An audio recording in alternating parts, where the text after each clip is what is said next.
but by simply acting in a civilized manner, by doing what any human being should do for another, by simply treating human beings as human beings, Oskar Schindler showed himself to be as heroic as any man who was ever on a battlefield.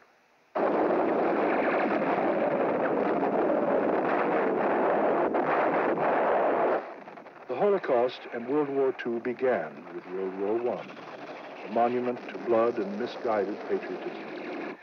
Imperial Germany allied with Austria-Hungary. 4 long years of war produced the sacrifice of millions of men on both sides: French, British, Italian, American, Austrian, Russian, German. In 1918, Germany became a republic for the first time. Frederick Ebert became its first president. But extremists on both the far left and the far right continued to agitate against the republic. Communists and socialists called for the elimination of corrupt remnants of the old regime. The new People's Republic would assure equal work, pay, and food for all. Right-wingers tried to inspire loyalty to the old Germany. Led by defeated generals, the post-war Reichswehr was limited to 100,000 men, a small portion of its former strength.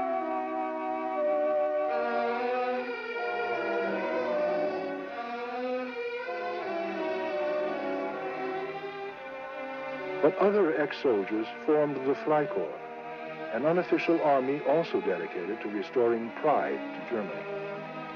Political and food riots were frequent. Millions of Germans resented the Treaty of Versailles, imposed by the victorious powers. The treaty dismembered Greater Germany and gave huge portions of land to France and Czechoslovakia. It also called for a gargantuan war debt to be paid from Germany to the victors. The result was economic chaos. The Reichsmark was nearly valueless. A wheelbarrow full of marks could not even buy a single loaf of bread. Various political speakers tried swinging the nation to their side, but none was able to unify a defeated, depressed, and confused people.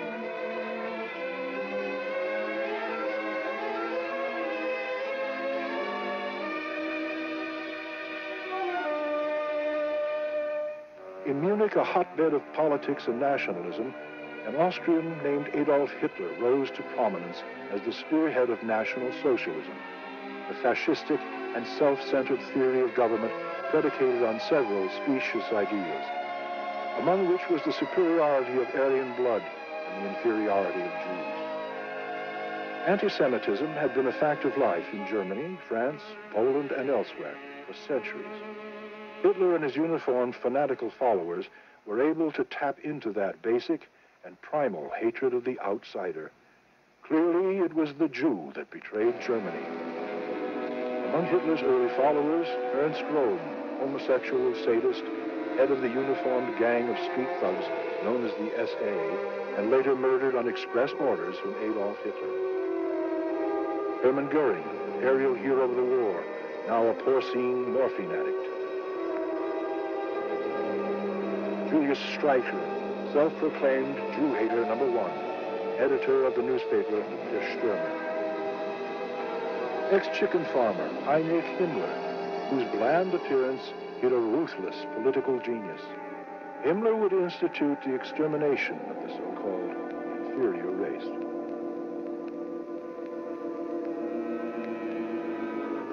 Dr. Joseph Goebbels, the hawk-faced, club-footed expert at media manipulation, who would sing the praises of physical perfection. And Gregor Strasser, one of Hitler's few friends, who actually believed the ideals of National Socialism. Hitler would later have him murdered. The Nazi Party had a small but devoted band of followers. The SA, a gang of street bullies, roamed the streets of Munich and later Berlin, Frankfurt, and Stuttgart, enforcing the informal ideas of the Nazi Party, with uniforms, flags of red, white, and black, and the use of the twisted cross known as the swastika, plus free beer. The Nazi Party began to get a strong following.